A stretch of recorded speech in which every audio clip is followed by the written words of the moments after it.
সুষ্ঠু ও বিশ্বাসযোগ্য নির্বাচনের জন্য রাজনৈতিক দলগুলোকে দায়িত্ব নিতে হবে বলে মনে করেন প্রধান নির্বাচন কমিশনার এএমএম নাসির উদ্দিন।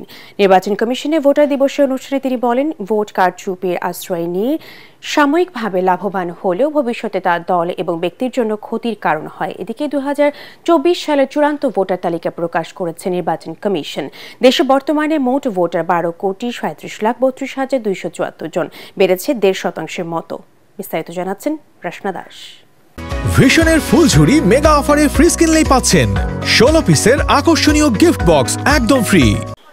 তোমার আমার বাংলাদেশে ভোট দেব মিলেমিশে, এই প্রতিপাদ্যে দেশে সপ্তমবারের মতো পালন করা হয় জাতীয় ভোটার দিবস। আগারগাঁওয়ে নির্বাচন ভবনে আয়োজিত অনুষ্ঠানে জুলাই আগস্টের অভ্যুত্থানে অংশ নেওয়া 13 জন আহত নতুন ভোটারকে দেওয়া হয় জাতীয় পরিচয়পত্র।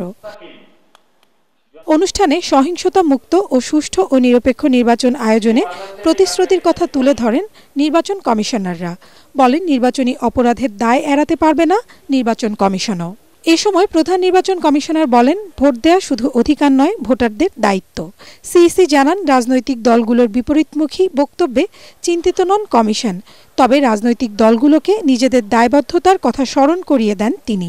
ইতিহাস সাক্ষ্য দেয়, ইলেকশন ইঞ্জিনিয়ারিং করে, ভোট সন্ত্রাস করে আপাত দৃষ্টিতে জেতা যায়, কিন্তু আখেরে নিজের জন্য, দলের জন্য, দেশের জন্য সর্বনাশ ডেকে আনতে হয়। আখেরে টিকা যায় না।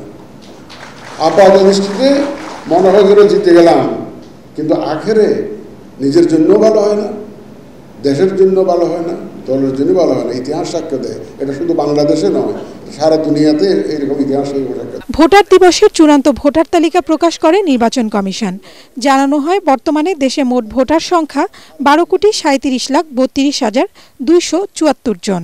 এর মধ্যে নারী ভোটার 6,03,79,665 জন, পুরুষ ভোটারের সংখ্যা 6,33,61,615 জন এবং হিজড়া ভোটারের সংখ্যা 994 জন। যদিও প্রত্যাশিতভাবে নতুন ভোটারের অন্তর্ভুক্তি না হওয়ায় এবং মৃত ভোটার বাদ না যাওয়ায় এই তালিকায় সংযুক্তি চলবে জুন পর্যন্ত। এর আগে সকালে আগারগাঁওয়ে নির্বাচন কমিশন ভবনের সামনে জাতিকে অবাধ সুষ্ঠু নির্বাচন উপহার দেওয়ার প্রতিশ্রুতি দিয়ে জাতীয় ভোটার দিবসের কার্যক্রম উদ্বোধন করেন প্রধান নির্বাচন commissioner AMM Nasir Uddin. Roshna Das, ATN Bangla, Dhaka.